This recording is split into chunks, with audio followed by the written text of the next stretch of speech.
आज का हमारा टॉपिक है magnetic field due to a circular coil और loop at a distance x from its centre. हमारे पास एक सर्कुलर कॉइल है जिसमें करंट फ्लो हो रहा है। मान लीजिए करंट, अगर हम ये कहें कि I फ्लो हो रहा है, इसमें I करंट फ्लो हो रहा है, तो इस करंट कैरिंग कॉइल की वजह से उसके सेंटर से, ये सेंटर मान लिया, इसके सेंटर से x डिस्टेंस पर कोई पॉइंट P है। यहां पर हमें मैग्नेटिक फील्ड फाइंड करना है इस पॉइंट पर P पर। तो सर्कुलर कॉइल की वजह से किसी पॉइंट P पर मैग्नेटिक फील्ड निकालने का हमारे पास फॉर्मूला नहीं है। हमारे पास फॉर्मूला है बायो-सावर्ट लॉ का।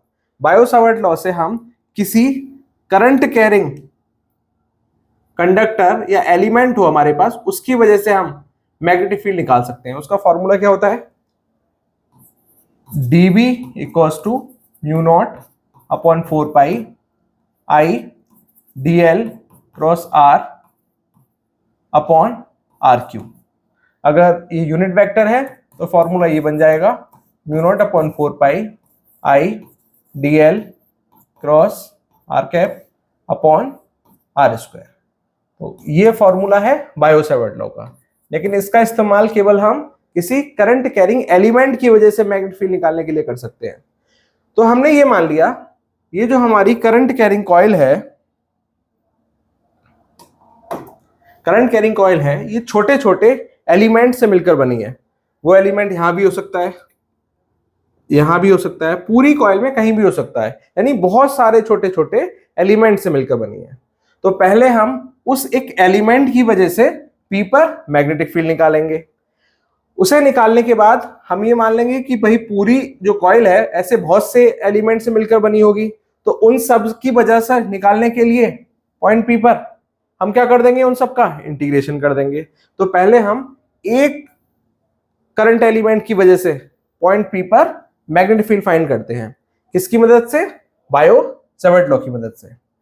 तो ये हमने एक छोटा सा एलिमेंट ले लिया यहां पर कॉइल पर, जिसकी लेंथ हमने ले ली dl। dl एलिमेंट है, करंट कैरिंग एलिमेंट है, IDL भी बोल सकते हैं इसे। इस करंट कैरिंग एलिमेंट से r डिस्टेंस पर एक पॉइंट P है। भाई अगर हम यहां से डिस्टेंस लेंगे तो ये r हो गई। अगर r की आप वैल्यू निकालेंगे और अगर कॉइल की रेडियस जो है कैपिटल R दे रखी है, तो वो होगी r equals to under root R square plus X square. यानी इस dl एलिमेंट से जो पॉइंट P है जहां पर हमें वैल्यू फाइंड करनी थी, उसके बीच की डिस्टेंस है r equals to under root R square plus X square, और इसका यूनिट वेक्टर होगा डायरेक्शन r कैप। तो dl और r कैप। अब dl और r कैप के बीच का एंगल क्या होगा? तो एंगल समझते हैं। हमने एक कॉइल ले ली है, करंट कैरिंग कॉइल है, और उसमें ये जो एलिमेंट माना है ये मान लिया, ये एलिमेंट है जिसे हम कह रहे हैं dl। अब dl से r डिस्टेंस पर ये पॉइंट P है। इस P पर हम क्या मान लेते हैं, यहां पर ही हमें मैग्नेटिक फील्ड निकालना है। तो इस P पर मैग्नेटिक फील्ड की वैल्यू कितनी होगी, और उसके लिए हमें चाहिए r और dl के बीच का एंगल। तो जरा देखकर बताएंगे कि ये जो dl है इसका r के साथ एंगल कितना है। तो मान लीजिए अगर मैं इसे r मानता हूं ये, और ये dl है, तो dl और r के बीच का एंगल कितना आ रहा है? 90 डिग्री। क्योंकि बायो-सावर्ट लॉ में क्या लेते हैं, dl और r के बीच का एंगल लेते हैं। तो यहां से देखने से पता लग रहा है dl और r के बीच का एंगल कितना है? 90 डिग्री है। तो इसे आगे सॉल्व करते हैं। इसका मतलब dl और r के बीच का एंगल यहां से दिखाई देगा, ये 2D फिगर है क्योंकि इसीलिए मैंने इसमें 3D फिगर का इस्तेमाल किया है। यहां से आप देख सकते हैं ये dl है और ये r निकल के जा रहा है, ये। तो dl और r के बीच का एंगल कितना होगा? 90 होगा।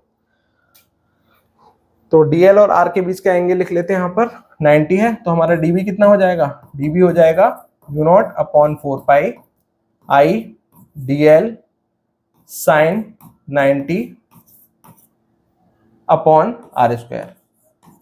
जब हम मैग्नीट्यूड लिखेंगे, dl का मैग्नीट्यूड dl होगा, r कैप है, इसका मैग्नीट्यूड कितना होगा? 1 होगा। तो 1 होगा, इसलिए मैंने लिखा नहीं है। साइन 90 की वैल्यू 1 हो जाएगी।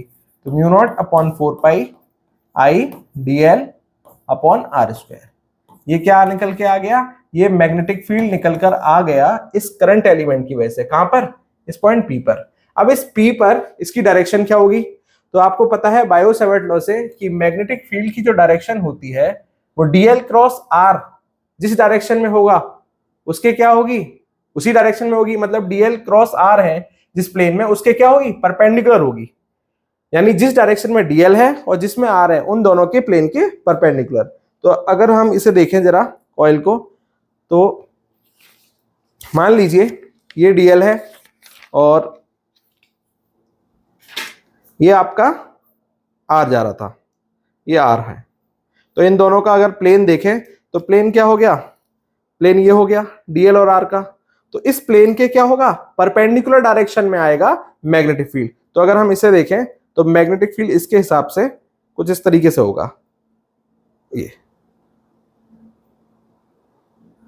ये जो प्लेन जा रहा है ये इसके परपेंडिकुलर डायरेक्शन, ये यहाँ पे अगर हम एलिमेंट को नीचे लेंगे तो उसके हिसाब से इस डायरेक्शन में आएगा कुछ, ये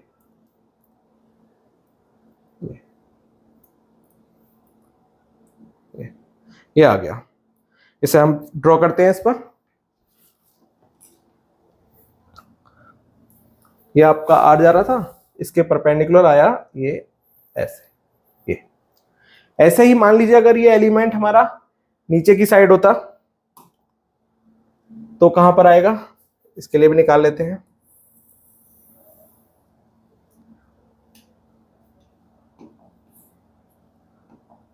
पॉइंट पी को यहां रख लेते हैं, ये इसके जस्ट परपेंडिकुलर। तो ये आ गया आपका डीबी, डीबी ठीक है। डीएल और आर के बीच का एंगल आपको पता है 90 डिग्री था। मान लीजिए डीएल जो है वो इस सर्कुलर कॉइल के एक्सिस से फाई एंगल बना रहा है, ठीक है। एक्सिस को थोड़ा सा आगे बढ़ा देते हैं,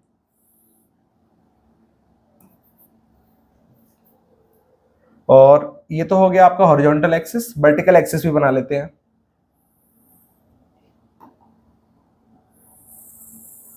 ये बना लिया। तो डीबी जो आया है हमारा, वो ये एंगल कौन सा होगा, ये एंगल कैसे निकालेंगे ये भी देख लीजिए। ये एंगल आपका 90 है, ये फाई है, ये वाला, ये कितना होगा, ये पूरा 90 था तो ये होगा 90 माइनस फाई, ठीक है। अब जरा इस एंगल को देखिए, ये वाले को, भाई डीबी जो आर से एंगल बना था वो कितना था 90, और ये कितना है, ये 90 माइनस फाइव है। तो ये कितना बचेगा, 90 में से अगर 90 माइनस फाइव हटा दूं तो ये निकल के आ जाएगा। तो 90 में से जब 90 माइनस फाइव को हम माइनस करेंगे तो कितना आएगा, माइनस से माइनस कैंसिल होगा, 90 से 90 कैंसिल, फाइव बचेगा। तो इसका मतलब ये जो एंगल है ये होगा कितना, फाइव। यानी डीबी वर्टिकल एक्सिस से कितना एंगल बना रहा है, फाइव एंगल बना रहा है। जो ये एंगल बन रहा था वही ये बनेगा। इसे अरेंज कर देते हैं।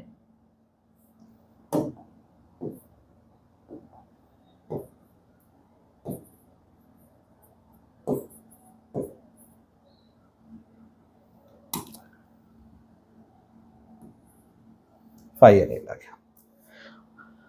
अब ये जो करंट एलिमेंट है ये पूरी कॉइल पर, इसे इसकी तरह बना लेते हैं फिगर को।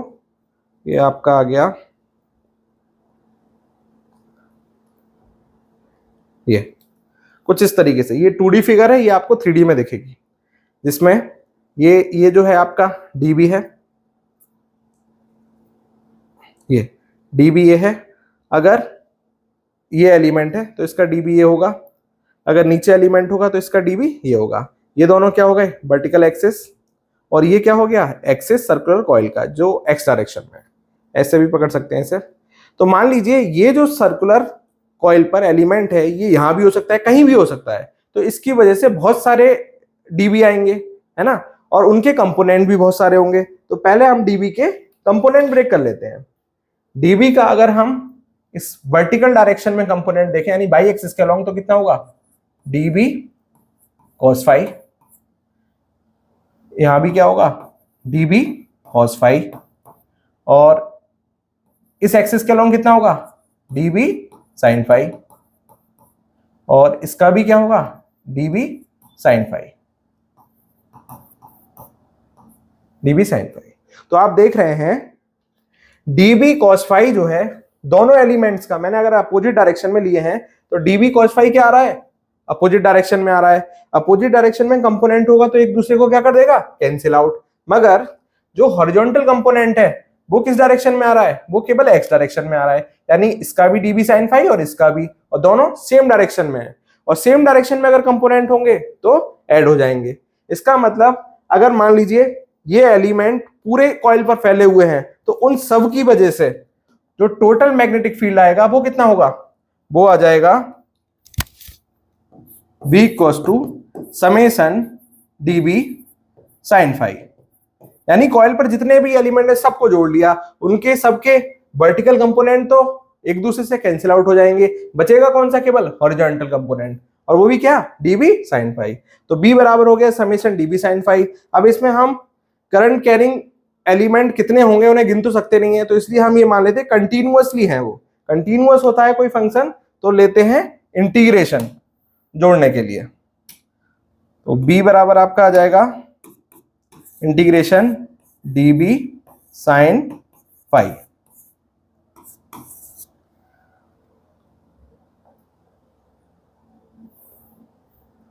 अब जरा इन्हें मार्किंग कर लीजिए, इसे O पॉइंट मान लीजिए। यहां से इस ट्रायंगल में अगर हम इस ट्रायंगल को OP और इसे मान लेते हैं Q मान लेते हैं, OPQ में अगर sin फाई देखें तो sin फाई कितना होगा, तो sin फाई होगा यहां पर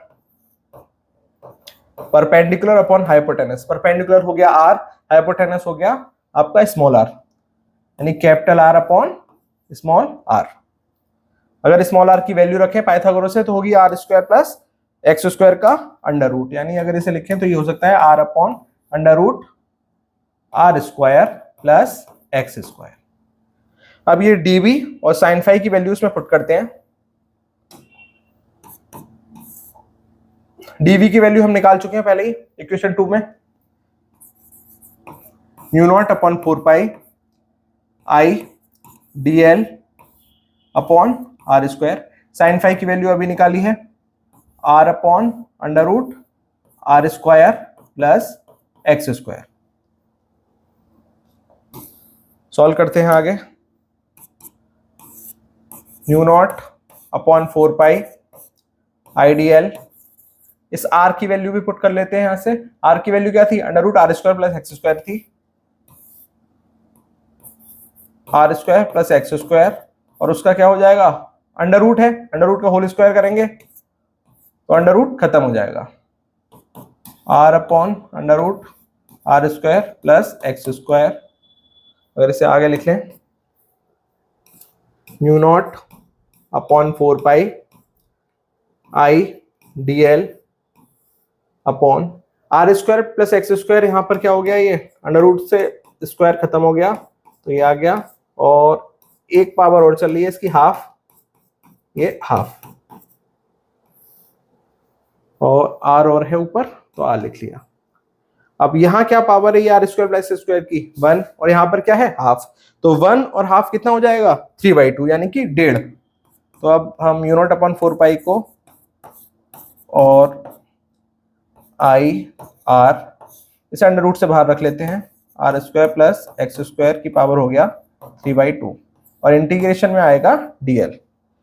तो कॉइल के लिए इंटीग्रेशन dl क्या होगा, आप ये भाई dl पूरे कॉइल में कहीं भी हो सकता है, कहां कहां हो सकता है, इस कितना अगर सम करेंगे तो कितना हो सकता है, इसकी सरकमफ्रेंस के बराबर, और सरकमफ्रेंस होगी इसकी 2 पाई r।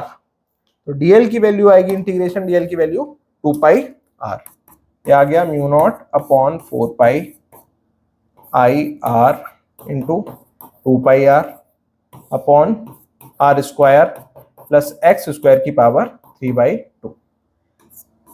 ये मैग्नेटिक फील्ड है। अब मैग्नेटिक फील्ड की डायरेक्शन क्या आई है जरा ध्यान से देखें।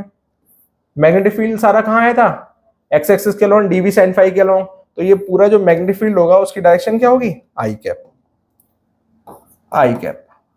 तो ये मैग्नेटिक फील्ड निकल कर आ गया एक कॉइल की वजह से किसी डिस्टेंस x पर।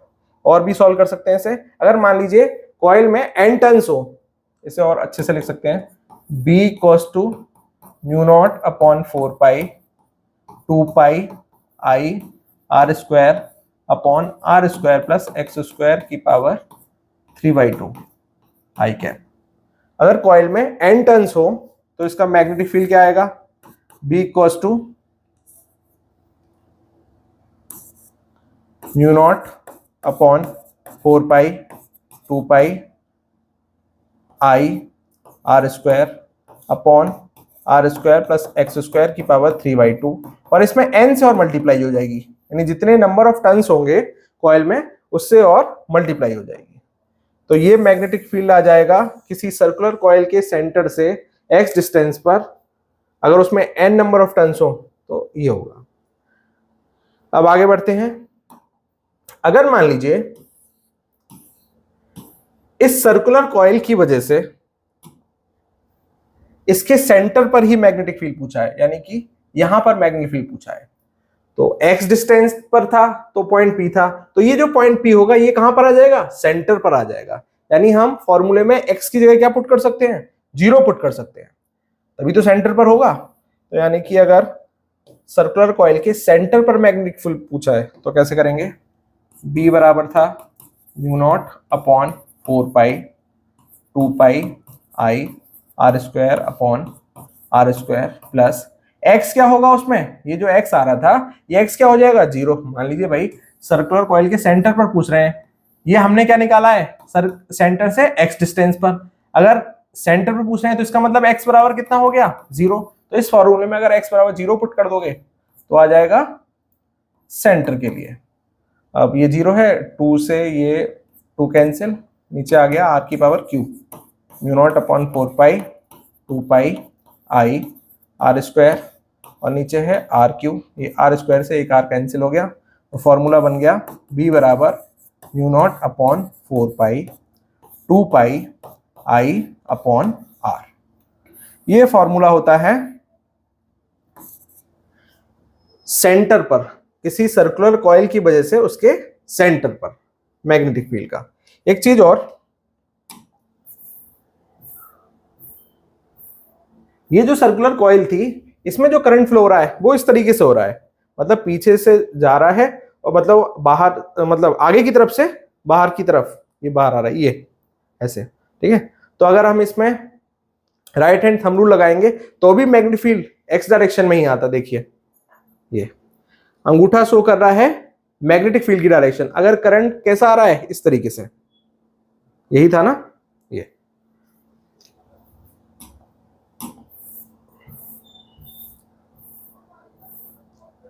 अब ये आ गया किसी सर्कुलर कॉइल की वजह से उसके सेंटर पर मैग्नेटिक फील्ड। तो अगर मान लीजिए इसमें डायरेक्शन सर्कुलर कॉइल में करंट की कैसी है, एंटी क्लॉकवाइज है, तो मैग्नेटिक फील्ड क्या आएगा, बाहर की तरफ आएगा, और अगर क्लॉकवाइज होगी तो अंदर की तरफ, राइट हैंड थंब रूल की वजह से। तो इसके लिए फॉर्मूला क्या आ गया, mu naught upon 4 pi 2 pi I upon R, B का फॉर्मूला।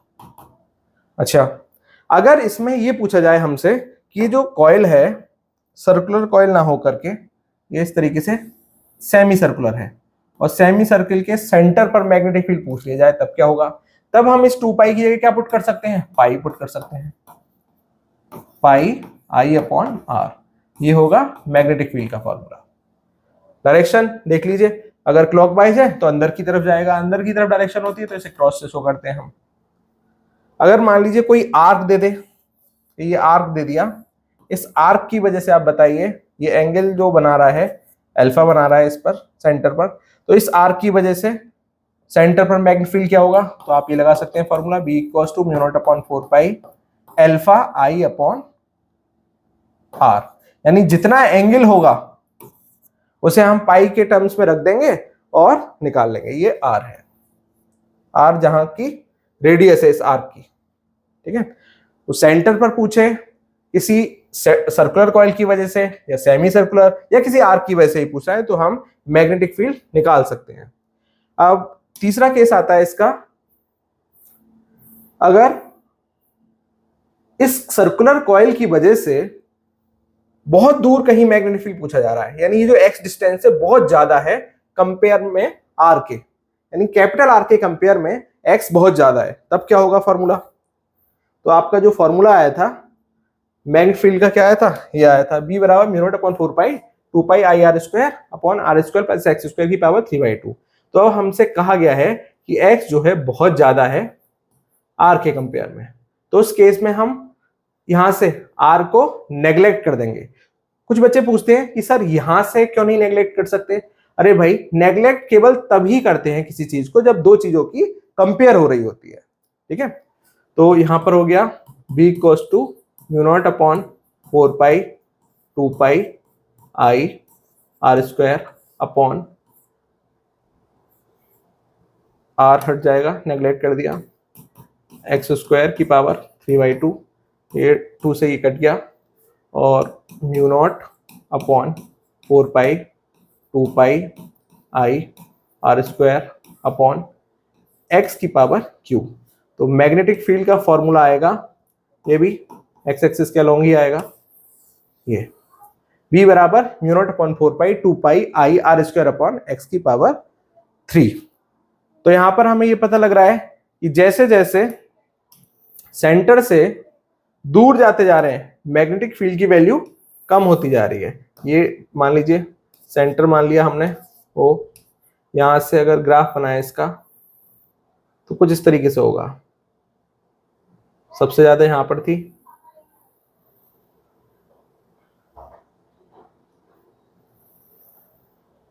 ये इस टाइप से ग्राफ आएगा। ये एक्स एक्सिस पर आप डिस्टेंस ले लीजिए, ये x इक्वल्स टू ये x ले लीजिए, x डिस्टेंस है, इधर बढ़ रही है, और ये हो गया आपका मैग्नेटिक फील्ड, यहाँ भी x। तो ये क्या हो गया? ग्राफ हो गया मैग्नेटिक फील्ड का डिस्टेंस के हिसाब से।